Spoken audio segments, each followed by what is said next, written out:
Muhammad yang sangat terkenal. Yang beliau sampaikan adalah jangan kalian ikuti orang yang pandai membaca Al-Quran, tetapi ikutilah orang yang perbuatannya sesuai Al-Quran. Masuk ya pesannya? Jangan ikuti orang yang pandai membaca Al-Quran, tapi ikutilah orang yang perbuatannya sesuai Al-Quran. Seorang Umar bin Khattab menyampaikan pesan ini, pasti beliau punya alasan. Mungkin, ini mungkin, dugaan saya, di zaman itu banyak orang yang pandai membaca Al-Quran, ya toh? Tetapi tidak layak diteladani. Mungkin dugaan saya, kan tidak mungkin melarang kalau tidak ada fakta. Setuju ya? Sehingga muncullah kalimat emas ini. Jangan kalian ikuti orang yang pandai membaca Al-Quran, tapi ikutilah orang yang perbuatannya sesuai Al-Quran. Paham ya? Oke. Nah, saya juga menyampaikan satu pesan emas dari seorang sufi besar yang sangat saya kagumi, yaitu Syekh Jalaluddin Rumi. Beliau mengatakan cermin tak memantul ya karena debunya,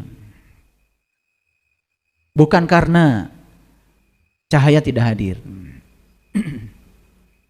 Jadi kalau ada cermin tidak memantulkan cahaya, itu bukan karena cahayanya tidak ada. Dia tidak memantul itu karena ada debu di permukaan cermin. Pernah lihat cermin yang kotor? Kalau cermin yang kotor, bayangan kita tidak jelas kan? Itu bukan karena tidak ada cahaya. Cermin ini tidak mampu memantulkan cahaya, bukan karena tidak ada cahaya, tapi karena ada debu di permukaan cermin. Jadi kalau ada orang yang tidak berwibawa, ada orang yang tidak berharisma, bukan di dalam dirinya tidak ada Tuhan, bukan tidak ada Allah, karena Allah itu meliputi semua makhluknya. Tetapi karena begitu kotornya, debu yang melekat di dalam jiwanya begitu kotornya, sehingga kehadiran Allah dalam dirinya itu tidak memantul keluar. Pernah nggak ada lihat orang yang kejam, kata-katanya penuh kebencian, pikirannya penuh kemarahan, emosinya meledak-ledak? Bukan nggak ada Allah, bukan nggak ada Allah dalam dirinya, bukan tidak ada sumber kebaikan dalam dirinya, tetapi begitu kotornya sehingga cahaya ilahi dalam dirinya itu nyaris tidak tampak. Barangkali itu pesan dari Syekh Jalaluddin Rumi. Bisa nangkap pesannya? Oke. Gak apa-apa kalau nggak bisa nangkap sekarang, nanti kan bisa diulang-ulang. Karena ini direkam dan akan diupload nanti sore di channel YouTube saya. Sebelum saya masuk ke ayat-ayat kitab suci, kita ada di fase mana? Ya, 3 fase keimanan ini akan saya jelaskan secara rinci, dan pertanyaannya kita di fase mana? Berarti seperti biasa, selesai kajian ini kita akan tahu saya ada di fase mana. Itu namanya pembelajaran berbasis kompetensi. Itu yang akan saya tuju. Jadi ngaji itu harus jelas arahnya ya. Bagi yang sadar, ngaji itu bukan cari pahala lagi. Karena pahala yang sebenarnya adalah kita berubah nasibnya, kita berubah realitas kehidupannya, kita lebih bahagia, itu pahala itu. Dan pahala itu bukan soal nanti. Pahala itu harus kita rasakan di sini, saat ini, sekarang. Ya. Jangan berpikir nanti, besok itu belum tiba. Masa lalu juga sudah lewat. Kita bernapas di sini, saat ini, sekarang. Dan napas itu indikator hidup. Dan hidup kita ya sekarang, di sini, saat ini. Makanya selesaikan aja hari ini, tampil dengan baik hari ini, tidak usah memikirkan besok. Maka siapapun yang tampil baik hari ini, dia memiliki masa depan. Sesederhana itu sebenarnya hidup.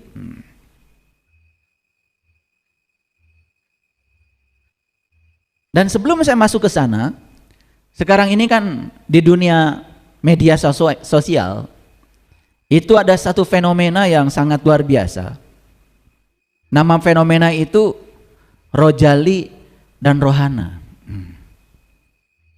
Tahu nggak itu? Rojali itu rombongan jarang beli. Kalau Rohana itu rombongan hanya nanya. Nah, fenomena ini terjadi di mall besar. Di mall besar itu katanya sekarang ya, cari parkir aja susah, setengah mati. Apalagi bagi orang yang pikirannya negatif. Tapi kalau saya ke mall selalu nyanyi, dapat parkir yang enak, paling depan, selalu begitu. Ya sama anak-anak. Imajinasikan dapat parkir yang nyaman begitu. Selalu begitu. Dan selalu ada, kan orang tidak selamanya tinggal di situ. Begitu saya datang, ada yang pergi. Kadang-kadang saya anak-anak suka begini bilang, kok ayah tuh bisa parkir di tempat ini terus-menerus ya gitu. Itu karena dari rumah tidak pernah berpikir parkir susah. Tetapi fenomena ini, sedemikian banyak orang berkunjung ke mall katanya, tetapi omset para pedagang di mall itu, omset toko-toko itu tidak berbanding lurus dengan banyaknya orang yang datang. Maka fenomena ini disebut fenomena Rojali. Jadi rombongannya banyak tapi jarang beli. Nah, ada lagi namanya fenomena Rohana. Kalau Rohana itu rombongan hanya nanya. Ada lagi ya, namanya rombongan Rohali. Rombongan hanya lihat-lihat. Ada lagi rombongan Rohalus. Ada lagi itu. Yaitu rombongan hanya elus-elus. Ada lagi ini, namanya rombongan Rocega. Tahu nggak itu? Rombongan cek harga. Ya, begitu cek harga, langsung otaknya bereaksi, wah mahal, ini perampokan. Ah, itu pasti tidak akan pernah bisa menggunakan sepatu atau baju itu. Makanya hati-hati ya. Kemarin di kajian Ngariksa, saya sengaja memberikan kajian khusus diet pikiran dan perasaan. Mungkin ada yang sudah dengar ya. Itu cara merubah nasib itu. Ya. Ada lagi rombongan berikutnya itu Romusa. Bisa ditebak? Rombongan muka susah.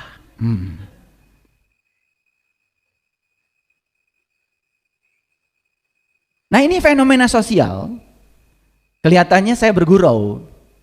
Tetapi fenomena ini sebenarnya gambaran betapa banyak manusia sekarang ini lebih senang untuk pencitraan diri.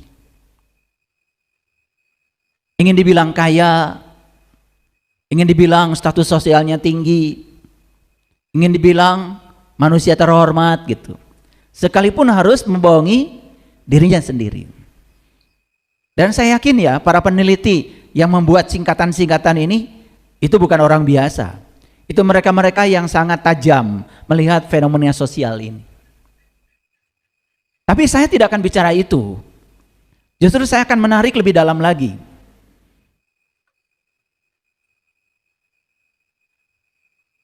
Banyak orang yang datang ke mall tetapi tidak berbanding lurus dengan omset para pedagang. Seperti banyak orang yang mengaku beriman, banyak orang yang mengaku beragama, tempat-tempat ibadah sibuk dengan berbagai macam ritual, tetapi tidak berdampak pada akhlak. Itu sebenarnya poin saya. Jadi bukan Rojali, rohana itu sebetulnya saya bergurau aja. Nah, banyak orang mengaku beriman, tetapi moralitas semakin memburuk. Itu poin saya.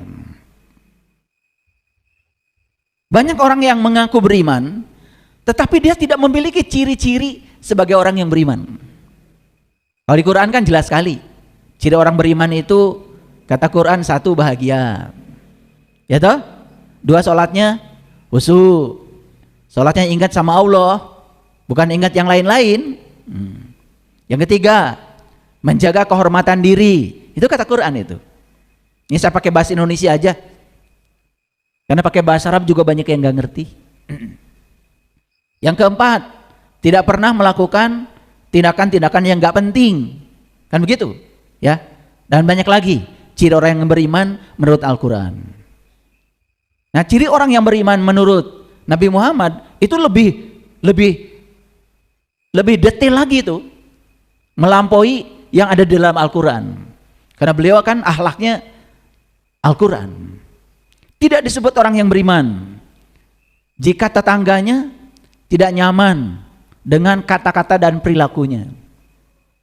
Itu lebih tegas lagi kalau Nabi. Tidak disebut orang beriman kalau tetangganya merasa terganggu oleh kata-katanya, perangainya, perilakunya. Tidak disebut orang beriman jika dia tidur nyenyak karena makan kenyang, sementara tetangganya tidak bisa makan karena kelaparan. Itu tidak disebut orang beriman, kata Nabi. Tidak disebut orang yang beriman jika dia lewat suatu jalan, ada ranting, dia tidak singkirkan. Gitu. Ini ngakunya orang beriman, bahkan bikin polisi tidur. Pakai semen lagi, gede lagi, ya, puas kalau orang jatuh.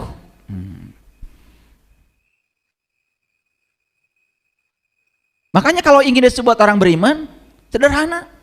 Negara ini disebut negara yang beriman, kalau polisi tidur sudah nggak ada, itu aja. Walaupun karenanya polisi tidur tuh polisi yang paling jujur. Polisi tidur itu gambaran kan, yang berkendaraan tidak tertib, betul nggak? Yang tidak berkendaraan juga tidak terima, kan begitu? Ini masalah kan, masalah sosial kelihatan, sederhana, ya. Tapi ini kan sangat luar biasa kalau kita mau jujur. Ranting saja tidak disingkirkan, kata Nabi tidak disebut orang yang beriman.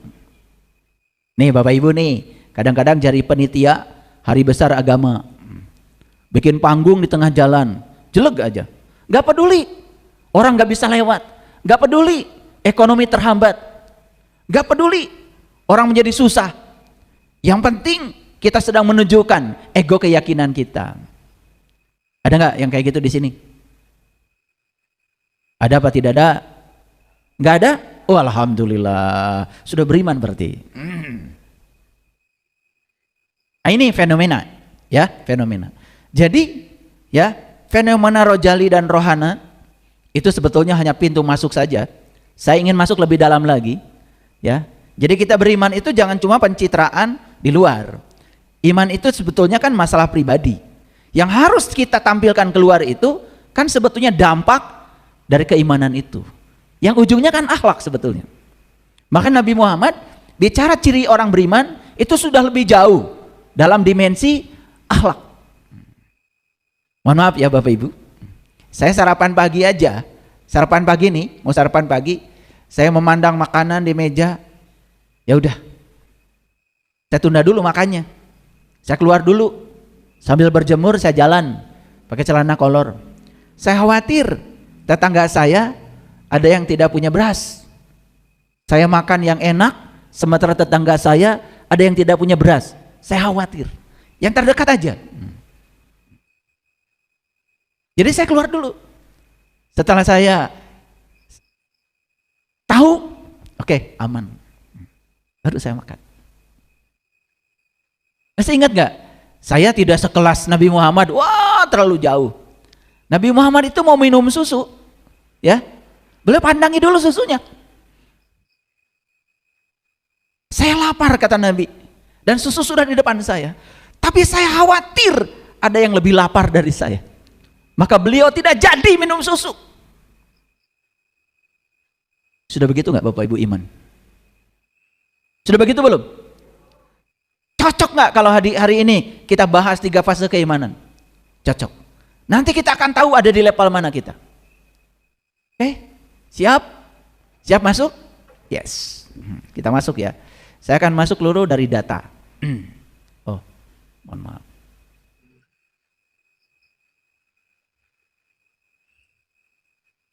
Saya masuk dulu dari data. Ada survei terbaru dari Pew Research Center. Dan kita harus bangga ya, karena negara kita dinobatkan jadi negara paling rajin berdoa. Ini riset serius ini, ya, riset serius. Sampai ada angka-angkanya. Jadi makanya saya tampilkan data statistiknya. Jadi orang Indonesia ini 269 ya, 300 ya, juta itu. Ya. Jadi penduduk kita ini kan sudah lewat itu. Sekitar 290 jutaan lah sekarang. Sekitar 269 juta 300 ribu itu berdoa. Jadi 95% orang Indonesia setiap hari berdoa. Saya sangat senang dengan riset ini. Bisa terbayang ya, betapa hebatnya negara kita kalau doanya ini benar gitu. Kalau doanya benar gitu. Tapi masalahnya kok ada yang nyeleneh itu di komentar di riset ini. Paling juara dalam berdoa, tapi paling juara dalam berdosa katanya. Itu yang nyeleneh itu, bukan saya, bukan. Itu saya lihat ada komentar di bawah riset ini. Ya, saya lihat ini di CNBC Research sebetulnya. Ini ditampilkan. Itu artikel ini. Cuman saya tidak tampilkan semua ya. Ya ada Kenya, ada Nigeria, ada Malaysia, ada Filipina, ada Brazil, ada Bangladesh, ada Ghana, Sri Lanka, Kolombia, India, Afrika Selatan, Turki, Peru, Singapura, Meksiko, ada juga Amerika, itu 44% warga Amerika berdoa, ya. Chili 41%, Argentina 39%, Yunani 37%, ya. Kenya itu 84%, Nigeria 84%, Malaysia 80%, ya itu datanya, bisa dilihat ya nanti. Biar hemat waktu saya tidak sebutkan semua. Tapi ada yang menggelitik dari hasil riset itu. Ternyata negara-negara yang penduduknya rajin berdoa itu rata-rata ekonominya kurang bagus. Gitu. Ini ada kekhawatiran sebetulnya. Kan Bapak Ibu juga biasanya rajin berdoa kalau lagi susah kan? Betul nggak? Ini kalau dikaitkan dengan hukum tarik-menarik berbahaya. Kalau kita berdoa didorong oleh rasa kekurangan, sebetulnya kita tidak sadar sedang menarik kekurangan-kekurangan baru. Itu hukum tarik-menarik, like attracts like. Ini science. Ini science. Jadi ada masuk science sedikit ya, supaya semuanya berargumen. Makanya doa itu kan sebetulnya ya, apa yang kita pikirkan, apa yang kita katakan, apa yang kita rasakan berulang-ulang, itu doa yang sebenarnya. Karena alam semesta ini tidak mengerti kata-kata. Yang dimengerti itu adalah getaran, energi. Ini sudah saya sampaikan berulang-ulang di YouTube saya. Sebelum saya lanjut, Bapak Ibu mungkin bisa menangkap. Kenapa 95% penduduk kita berdoa, tetapi apa yang dimintakan dalam doa itu nyaris tidak terlihat. Ini kan pertanyaan, betul nggak? Pertanyaan. Pernah nggak Bapak Ibu bikin riset pada diri sendiri? Saya doa rajin ya setiap habis sholat. Tapi kok rasanya hidup saya begini-begini aja. Pernah begitu nggak? Pernah begitu nggak? Tetapi ada nggak upaya untuk berubah? Atau menyelidiki di mana letak kesalahannya? Ada nggak? Nggak ada. Ada. Oh bagus. Ada saja keinginan untuk berubah. Itu sudah sadar itu. Ya sudah sadar. Nah silakan aja. Lihat di dalam satu judul YouTube saya tentang teknik berdoa. Jadi kalau 95% penduduk kita berdoa dengan benar, ini luar biasa ini. Bisa jadi negara maju kita. Berdoanya kan sudah, tinggal caranya nih diperbaiki. Ingat ya, doa itu bukan ngatur-ngatur Tuhan supaya Tuhan ngikutin keinginan kita, bukan. Bukan. Justru doa itu kan artinya adalah ajakan. Doa itu artinya undangan. Doa itu justru merasakan kehadiran Dia, sang keberadaan, karena kehadirannya itu sudah cukup membuat segala sesuatu terjadi.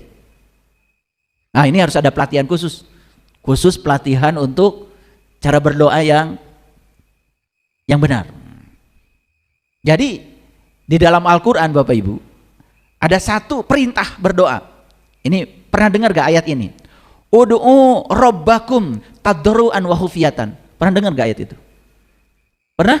Oke. Yang pernah dengar, itu santri berarti itu. Ya. Ud'u rabbakum, berdoalah kepada Tuhanmu tadarruan, dengan penuh rasa hormat, wa khufyatan, dan tersembunyi. Ternyata doa itu penuh rasa hormat dan tersembunyi. Itu kuncinya. Tapi nggak saya buka hari ini, biar penasaran, belajar dulu ya. Belajar dulu. Enak aja langsung dibukakan. Tapi saya sudah mempraktekkan ayat itu. Oh, ternyata saya juga dulu suka berdoa ngatur-ngatur Tuhan gitu. Makanya Tuhan bilang sama saya, bingung kata Tuhan. Yang Tuhan elu apa gue kata Tuhan. Betul nggak? Katanya berserah diri kepada Allah, tapi malah kita ngatur-ngatur Allah, kan begitu.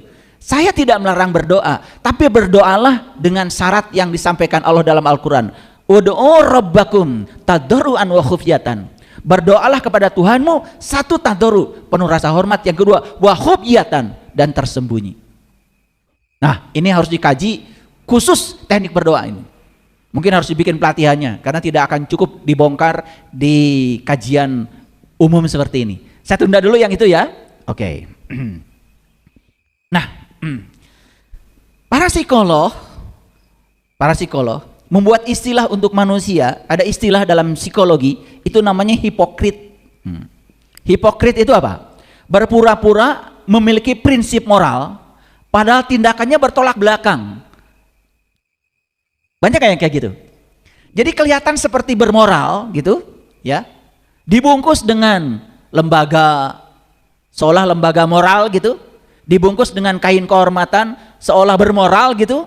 Tetapi ternyata di dalamnya busuk dan bertolak belakang. Jujur ya Bapak Ibu, kira-kira hipokrit ini banyak gak di kehidupan kita? Banyak apa banyak sekali? Oh, banyak sekali ya, oke. Ya, yang kuasa, yang punya kuasa korupsi, ya, yang miskin juga menjarah, mencuri, dan masing-masing merasa paling benar, kan begitu. Ini hipokrit itu. Jadi hipokrit itu sudah melakukan tindakan yang tidak bermoral, tapi masih menganggap dirinya itu seolah-olah terhormat, gitu kan? Jadi kalau sudah pakai baju orange pun masih melambai-lambai kayak pahlawan. Itu hipokrit. Nah, kenapa muncul mentalitas yang hipokrit ini? Kalau kita telusuri, apakah dia tidak beragama? Beragama. Apakah dia tidak mengaku orang beriman? Beriman. Betul nggak? Bahkan kejadian-kejadian yang amoral justru terjadi bahkan di tempat-tempat yang oleh masyarakat dianggap sebagai tempat yang bermoral. Gak usah saya jelaskan ya, sudah pada mengerti. Sampai sini ngerti ya? Nah, sekarang pertanyaannya, gak usah buat orang lain. Apakah saya hipokrit? Kan gitu. Kita berpenampilan religius, ya. Kita juga menjalankan ritual agama setiap hari. Tetapi ternyata di sini masih ada kebencian, tidak suka orang lain bahagia, masih tidak bisa menerima perbedaan. Masih ada nggak dalam diri kita yang semacam itu? Masih hipokrit. Itu hipokrit masuknya, ya. Jadi ada sesuatu di luar dengan di dalam berlawanan gitu loh. Betul nggak? Ya, untung aja Allah itu hebat ya. Sampai sekarang aib-aib kita disembunyikan sama Allah, sehingga kita hari ini masih terhormat. Padahal kita ini hipokrit sebetulnya. Nah, sengaja saya tampilkan istilah psikologi supaya kita paham dan sadar. Oke. Baik Bapak Ibu, kita mulai. Saya akan memulai kajian hari ini dari Quran surah Al-Baqarah ayat yang ke-8. Yuk, ayat ini sudah familiar dengan kita, tapi kita masuk lebih dalam sedikit. Ya. Auzubillahi minasyaitonirrajim. Bismillahirrahmanirrahim. Wa minan nasi may yaqulu amanna billah. Di antara manusia ada yang mengatakan. Wa minan nasi may yaqulu, di antara manusia ada yang mengatakan, amanna billah, kami beriman kepada Allah, wa bil yaumil akhir, dan hari kemudian. Tapi kata Allah, wa ma hum bimu'minin, padahal mereka itu sesungguhnya bukan orang-orang yang beriman. Clear ya? Nah, ada pertanyaan ini. Pertanyaan. Coba Bapak Ibu dengarkan pertanyaan saya. Bapak Ibu mengawali iman sejak kapan? Kita kan cuma karena Bapak Ibu saya beragama X, maka saya ikut agama Bapak Ibu saya. Walaupun Bapak Ibu saya pun tidak pernah mengajarkan yang sesungguhnya kan. Disuruh iman aja kan? Betul nggak? Padahal iman itu adalah meyakini yang belum terlihat sampai bisa melihat yang diyakini. Bapak Ibu meyakini yang belum terlihat? Yes. Tapi sekarang sudah nggak melihat yang diyakini? Sudah belum? Belum. Oke, nggak apa-apa. Jadi banyak gak orang yang mengaku beriman? Banyak? Ya. Kalau mengaku itu kan harus diaku Bapak Ibu, setuju nggak? Setuju ya? Mengaku itu kan harus diaku.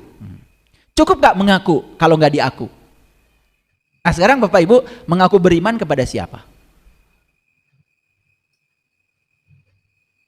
Kepada siapa? Kepada Allah? Pertanyaannya ada lagi. Emang udah tahu? Udah kenal? Betul nggak?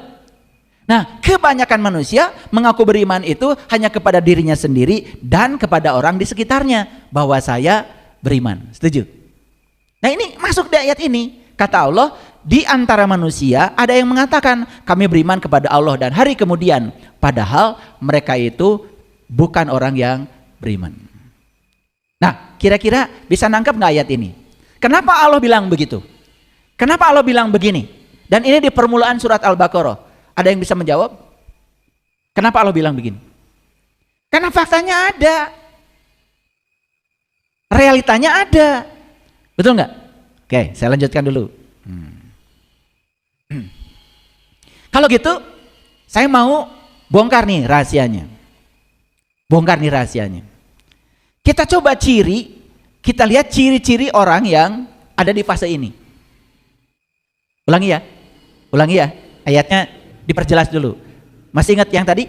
Di antara manusia ada yang mengatakan kami beriman kepada Allah dan hari kemudian. Kata Allah, wa mahum bimu'minin, sesungguhnya mereka bukan orang yang beriman. Jadi kira-kira yang dibicarakan oleh Allah ini orang sudah beriman belum? Belum kan? Baru mengaku beriman. Clear? Oke, perlu nggak saya jelaskan ciri-cirinya? Oke, kita bongkar sekarang. Ciri orang yang mengaku beriman ini seperti apa? Kata Quran. Yuk, kita bongkar rahasianya sekarang. Ini saya tutup dulu dan saya masuk pada Al-Quran yang sudah saya tampilkan itu. Yuk, kita buka dari sini. Bapak Ibu lihat saya semuanya, lihat saya ingin dilihat. Ya saya semuanya. Iman itu kata Nabi Muhammad, al iman tasdikun bil qalbi wa ikrarun bil lisan wal amalun bil arkan. Jadi iman itu mulanya dari pembenaran oleh kolbu, lalu meluncur ke dalam lisan.